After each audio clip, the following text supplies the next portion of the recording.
Oi você, tudo bom? Eu tô fazendo um ritual aqui, uma espécie de banho, e esse daqui em específico é voltado mais para proteção contra a inveja, mal olhado, contra as coisas que as pessoas tentam jogar pra gente. E em vez da gente rebater devolvendo, eu acho mais interessante a gente se proteger e rezar por anjo de guarda das pessoas. Então, esse banho eu aprendi e a receita vai estar aí no primeiro comentário fixado. Eu também tô assim um pouco a caráter porque essa semana eu fiz uma canalização, né? Eu tive uma experiência de canalização e eu vi uma pessoa. Eu vi uma pessoa muito importante na minha linha encarnatória, mas que parece que resolveu se apresentar só agora, na regressão de memória, em específico da rainha que eu fui, no Egito. Pois é, pessoal, eu acho que estamos começando a encontrar respostas sobre Nefertiti. E se vocês tinham tanta curiosidade em relação a ela, imagine eu como posição de filha que eu tive. E eu não entendia por que as memórias da Nefertiti não vinham até mim. E eu queria saber o que estava acontecendo. É claro que tudo tem a ver com merecimento espiritual, é claro que tudo tem a ver com você estar pronto para receber aquela informação ou você precisar receber aquela informação, e talvez não fosse o meu caso. Porém, alguns acontecimentos recentes andam me puxando e me obrigando a ter posturas e atitudes que eu jamais teria no passado. E sem saber também da pessoa que eu fui no Egito e da importância que teve, ainda que pequena, na história toda, naquela situação, no culto ao Aten, eu acho que finalmente ganhei não só o merecimento, mas a capacidade de compreender certas posturas que eu tenho que tomar como a pessoa que eu sou hoje. O meu espírito está amadurecendo. Então não basta apenas contar para vocês uma história de uma mulher que tentou reorganizar o Egito em 2 anos, que cuidou de um menino que depois se tornou famoso por causa de uma descoberta de uma tumba. É muito mais do que isso. Eu sempre falo que ter descoberto a Mary Tatum foi ter me descoberto em uma camada, em uma dimensão muito maior do que eu podia pensar que existia. E depois do que eu vi, nessa canalização que eu tive recentemente, eu vi que ainda é muito pouco o que eu tenho da Nefertiti. Ainda é muito pouco como a figura que eu fui sendo primeira filha dela. E, ao mesmo tempo, esse pequenininho é tão grande e me comove de uma forma que me faz parar para refletir o que é que eu tenho que fazer, que atitudes que eu tenho que tomar perante a pessoa que eu sou e as pessoas que estão na minha vida hoje. Eu vou contar um pouco do que eu vi, dessa figura, um pouco do que também eu sei dentro de mais um pouco nessa vida passada tão interessante que foi a da Mary Tatum. E você hoje vai ser meu convidado. Eu montei o cenário aqui, eu montei o banho aqui, eu acendi as velas para contar um pouquinho desse episódio bem singular na minha vida espiritual. Você é o meu convidado de honra, minha convidada mais que especial para entender isso. Vamos lá. Bom, tudo começa no meu processo de canalização, né? Como eu falei para vocês naquele vídeo do eu superior, como é que eu encontrei a lição do eu superior, da morada. Essas canalizações acontecem em processos meditativos. E qualquer dia eu vou fazer um vídeo especialmente para explicar para vocês como vocês podem introduzir essa ideia das canalizações na vida de vocês. Mas já explico que não recomendo que você tente acessar uma vida passada através de uma meditação. Eu acho que o buraco é mais embaixo. Eu acho que isso aqui é uma questão um pouco mais séria. E a gente não pode brincar com esse tipo de coisa, não. A canalização que eu faço é mais uma meditação para que eu eleve o meu espírito, para que eu eleve a minha energia. E ultimamente eu tenho feito bastante isso de manhã bem cedo. Acabei acessando essa passagem, essa cena que ah, eu vejo Smenkar e Merit Atan em uma espécie de oásis, né? Eles já eram marido e mulher, eles já estavam, inclusive, perto ali de descobrirem que iam ser pais. Na verdade, a Merit Atan já sabia que ia ser mãe, ela estava grávida de algum tempo, tem um lago e bem pequeno, eu não vou saber muito bem exemplificar, mas é bonito. E eles estão ali namorando, eles estão conversando, eles estão trocando carinho, comendo frutas e ali sobre a luz do luar, sobre uma fogueira pequenininha. Em dado momento, a Merit Atan pede para o Smenkar para que ele comece a pensar em como sair de Akhetaton. E a Merit Atan, quando descobre que está grávida, ela não vai contar diretamente para o Smenkar, ela espera um momento oportuno também para ter ali uma confirmação, e aí depois há um entendimento de que ela realmente está grávida. Então, chega um momento que ela conversa com o Smenkar, e chega um momento que ela fala para ele que eles precisam sair de Akhetaton. E o Smenkar estranha aquilo, porque afinal ele é o irmão de Akhenaton, ele também foi direcionado para aquela região, ele também faz parte da construção da cidade, ele também faz parte ao culto ao Aten, nos templos dentro de Akhetaton, é um dirigente, ele é um líder militar, inclusive. O que está acontecendo? E ele não entende, a Merit Atan está receosa, está com medo, eles começam a conversar sério e a Merit Atan pede que eles comecem a pensar em deixar Akhetaton, porque ela sente que alguma coisa vai acontecer. Ela tem pressentimento. Então, Smenkar não entende aquele medo do Merit Atan. E ela ainda não contou que está grávida, mas ela vai chegar nesse ponto. A questão é que o Smenkar, ele fica preocupado legitimamente com a preocupação da Merit Atan. O que está acontecendo que ela de repente não quer mais estar em Akhetaton, um lugar que ela cresceu e viveu praticamente a sua vida inteira.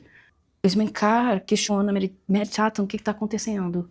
Você parece estranha. E Merit Atan, ela aprendeu com a mãe, de certa forma, política. A Nefertiti deixou muita lição diplomática para Merit Atan. Acho que a grande herança da Nefertiti para Merit Atan foi a diplomacia, foi a política. Ela não era uma mãe presente, e talvez por isso que hajam tão poucas memórias da minha parte em relação a ela. E eu, quando pisei em Amarna, ali naquele território onde ficava o Palácio Real, eu tive uma visão com a Nefertiti e eu a vi transitando pelo palácio. E talvez seja uma memória da Merit Atan. Era uma memória de uma mulher ocupada, uma memória de uma rainha importante. Então, a Merit Atan, baseada nessa política que ela seguia, que a mãe ensinou a ela, pressentiu que alguma coisa estava acontecendo em Akhetaton. Eles estavam perdendo territórios, mesmo com uma certa paz estabelecida no Egito até aquele momento, eles estavam perdendo territórios, perdendo riquezas, os sacerdotes de Amon-Ra queriam derrubar, e isso era explícito, todo mundo sabia, eles não estavam satisfeitos com a situação em Akhetaton, a questão dos templos destruídos para os outros deuses, ou seja, Akhenaton, em certo ponto, preteria os outros deuses e preferia Aten, né? E então, Merit Atan começou a perceber que o pai estava equivocado. E por mais que ela tenha passado a vida dela inteira cultuando o Aten, indo ao templo, fazendo suas obrigações como uma princesa, ela entendeu que politicamente e diplomaticamente a ideia de culto a um deus só era equivocada. Portanto, com esse pressentimento dela, ela alerta o marido. Ela diz: Smenkar, nós temos que dar um jeito de ir embora de Akhetaton. As coisas estão começando a ficar estranhas aqui dentro. Nisso, Smenkar se assusta com de repente aquela conversa da Merit Atan. Se for alguma coisa em relação ao seu pai, fique tranquila, nós vamos conseguir retomar os territórios. Eu sou um militar, você não confia em mim? E isso me lembra da última canalização que eu recebi também, que ele fala alguma coisa bem parecida sobre confiar nele. E a Melitatum confiava plenamente no marido dela, confiava muito, o amava muito, mas não era bem essa a questão. Ela queria garantir a proteção deles, não sabia como, mas queria garantir a proteção da família dela. E ela disse, bom, você tem um filho pequeno e eu tenho um pai que é um pai cabeça dura, e o meu pai não vai mudar de ideia. Ele vai continuar cultuando o Aten dele, ou tendo essa ideia como base para o governo dele. E estamos vendo que o nosso território está sendo perdido e uma hora vai se perder completamente. Então, ele diz, Meritatum, você é a mulher mais forte que eu já conheci na minha vida. E você, assim como a sua mãe, a Neferuatum, assim como ela, você também é uma gigante em força, é uma gigante em poder e influência. Akhenaton, sem você, vai ruir de uma vez por todas. E ela ouviu aquilo e ficou espantada, porque ele nunca tinha chegado, nunca tinha falado aquelas palavras para ela. Eles se amavam muito, tinham muito carinho pelo outro, trocavam gestos e palavras, mas naquele nível, o Ismencar falar para ela sobre a personalidade dela, ela nunca tinha escutado. Ele continuou. Eu sei que você pode ter medo, que parece ser incerto o futuro em Akhenaton, mas eu confio em você. Eu confio que você vai reverter a situação. Eu também acho que Akhenaton está sendo equivocado, que Akhenaton está sendo teimoso. Eu concordo com você. Para acalmar a Meritatum, então, o Ismencar decide abrir o jogo. Ele tinha prometido para Nefertiti que ele não ia falar o que ele ia contar para ela naquele momento, para Meritatum naquele momento. Então, ele diz para ela, algum tempo antes da sua mãe morrer, sua mãe me chamou no gabinete, me chamou no Palácio Sul e secretamente conversou comigo sobre você, sobre a sua posição. E ela confiou em você a posição de rainha. Ou seja, você é a pessoa de maior confiança dentro do reino. E ela ia dar a posição de rainha porque ela sabia que ia morrer. Ela diz, Ismencar, eu confio em você, a mão da minha filha, Meritatum. Eu sei que você a ama e eu sei que ela também ama você. E confio, inclusive, a proteção e garantia de sobrevivência da minha filha. Eu peço, Ismencar, que você faça de tudo para proteger Meritatum até o último dia da sua vida. Eu imploro que você proteja Meritatum e faça ela ascender ao trono como rainha no meu lugar. Inclusive, ela vai tirar do pai a ideia do culto ao Aten. Ismencar ouve aquilo. Ele precisa prometer, ele precisa jurar para Nefertiti que a Meritatum vai estar protegida com ele. Ele não vai só consumar um casamento, mesmo sendo tio dela, mesmo sendo a escolha da Nefertiti. Ele tem que garantir que a Meritatum vai sobreviver àquilo. O Ismencar conta a versão para Meritatum. E ele diz para ela, naquele momento em que ela questiona deles saírem de Akhenaton, e diz, Meritatum, sua mãe me pediu para garantir a sua proteção. Ela me fez jurar que eu iria protegê-la até o último dia da minha vida. E ela me pediu para consumar o casamento. Ela me escolheu. Você sabe disso, ela me escolheu. E você, pelo que eu sinto e pelo que eu vejo, é a mulher mais competente nesse reino para continuar o legado que ela deixou. A pergunta agora não é se você não confia em mim. Você não confia em você?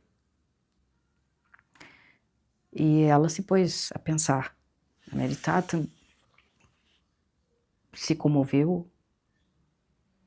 E mesmo com aquelas palavras bonitas E aquela verdade sobre a mãe dela, que até certo ponto ela sabia, mas as palavras exatas ela não conhecia, estava conhecendo naquele momento, olhou para o Smenkar, chorou na frente do Smenkar, desabou na frente do Smenkar e disse: Smenkar, meu amor, nós temos que sair daqui, porque mesmo eu tendo capacidade, eu não vou conseguir convencer o meu pai.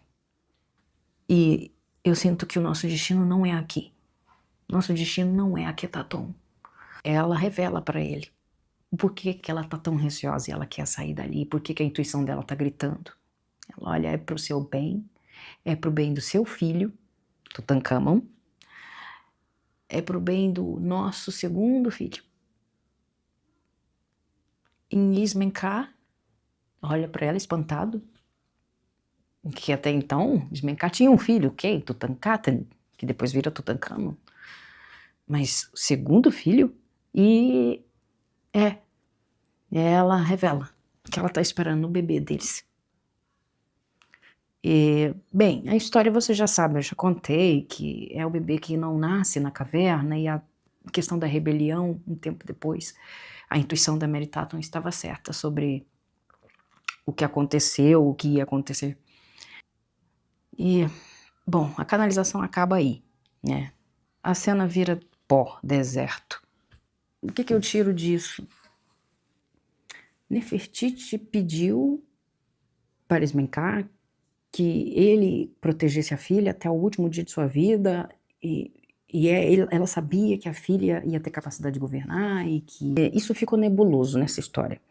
Mas talvez no final da vida de Nefertiti ela soubesse que o culto ao Aten unicamente fosse um equívoco, né? Então antes de morrer ela pode ter pressentido que aquilo ali ia ser a ruína, e esse pressentimento acabou passando para a filha, de certa forma. E o que me comove mais é saber que, de certa forma, minha mãe tentou me proteger. Ela pensou em mim. Ela pensou em todos nós, na verdade. Na família inteira. O que eu entendi é que ela e Smenkar eram grandes amigos. Ela tinha muita confiança nele para depositar todas as fichas em que ele seria o protetor da filha dela e que ia fazer dela rainha também. Bom, eu me comovo. Eu achei uma coisa... Isso me surpreendeu de alguma forma. Eu ainda estou tentando absorver essa informação, tentando entender o que é que passava na cabeça da Nefertiti. Mas eu me sinto surpreendida porque em nenhum momento das regressões, dos momentos de regressão da Mary Tatum, dessas canalizações, em nenhum momento eu vi Nefertiti. E dessa vez eu a vi. Eu a vi claramente com aquele capacete, aquela estatura baixa, mas muito imponente, sentada conversando com o Smenkar. Eu a vi de fato. Isso é muito importante. E eu sinto que eu tô num caminho, uma linha bem tênue com o que pode ter ocorrido. Acho que eu tô perto dessa resposta que vocês vivem me fazendo. Tem lembrança dela. E eu finalmente encontrei essa lembrança. E aos poucos mais lembranças estão vindo, tá? Eu, inclusive, trago para vocês hoje isso, por decisão minha, eu podia guardar para mim, mas se eu mereci essa resposta da espiritualidade, eu acho que vocês também merecem um esclarecimento, né? Até porque a esmagadora pergunta que eu recebo é onde está, você a viu, como ela era, tem lembranças? E, bom, estou começando a ter lembranças dela. Estou começando a entender quem foi Nefertiti. Para Aquetaton, para todo o Egito, e a figura do busto, a mítica, e essa coisa que as pessoas têm com ela, finalmente faz sentido para mim. Está começando a fazer ainda mais sentido para mim. E eu tenho muito orgulho de ter sido filha dela, não vou mentir. Bastante orgulho. Mas ainda não me reconhecia como filha dela. E agora, com essa canalização, com o que tem acontecido ultimamente, eu sinto a presença da Nefertiti constantemente. E eu não sei se ela está encarnada. Eu não sei responder essa pergunta. Eu não sinto a presença dela na Terra, gente. E isso sou eu. Pode ser que alguém esteja encarnado, o espírito dela esteja aqui, mas não seja uma pessoa voltada à espiritualidade. A gente também precisa entender esses pontos. Eu dei a sorte de poder saber quem eu fui no Egito no passado e que eu fui a tal figura ali em questão, inserida nessa história, porque eu sou uma coadjuvante, bem coadjuvante mesmo, eu não vou me colocar numa posição de grande rainha, porque não fui. Porém, o tamanho das pessoas ao meu redor assusta. E talvez isso também fosse um bloqueio, e agora é que eu me abri para isso, agora que eu me abri para essas informações tão grandes chegarem até mim. E talvez eu seja o veículo de comunicação, de esclarecimento do que possa ter acontecido para pessoas que queiram entender o que aconteceu, né? Existem os polos de quem quer acreditar nas teorias, quem quer acreditar no que existe, palpável, e quem quer acreditar no invisível, naquilo que é espiritual, o intangível. E vamos respeitar os dois lados, tá todo mundo, tá tudo bem, tá tudo ok, tá todo mundo feliz, né? Então, gente feliz não incomoda. Mas é sobre isso, e eu tô num momento em que eu tô descobrindo essas coisas, essas passagens, principalmente dela, da Mary Tatum. Esse foi o vídeo de hoje, essa foi a história que eu trouxe pra vocês, bem curta, bem rápida, uma passagem da minha mãe, da mulher que foi minha mãe na minha primeira vida, desse espírito espetacular, maravilhoso, que todo mundo cultua e agora mais do que nunca eu compreendo. Eu vou ficando por aqui, o meu banho já amornou, tava esperando ele ficar morno para poder coar e tomá-lo. Espero que vocês fiquem bem, um ótimo fim de semana. A gente se fala, a gente se vê por aí. Deixa a sua impressão, o que você achou dessa história, deixa um joinha para mim que eu vou amar de paixão. E um beijo enorme, obrigada para você que ficou até aqui. Fique bem.